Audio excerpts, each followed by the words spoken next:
வாழும் வரை நிழல் என உடன் நான் வருவேனே.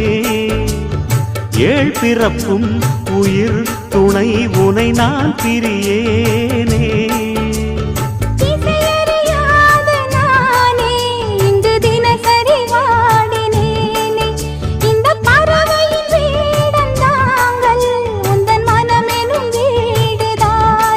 நீண்ட காலம் நேர்ந்த சோகம் நீங்கி போக நானும் தீண்ட யோகம் விளங்கிடும். பூமிக்கொரு வாரம் என்று எண்ணி இருந்தேன், பூமுதிக்க யாரும் இன்றி கண்ணி இருந்தேன். சொந்தமின்றி பந்தமின்றி நானும் இருந்தேன்.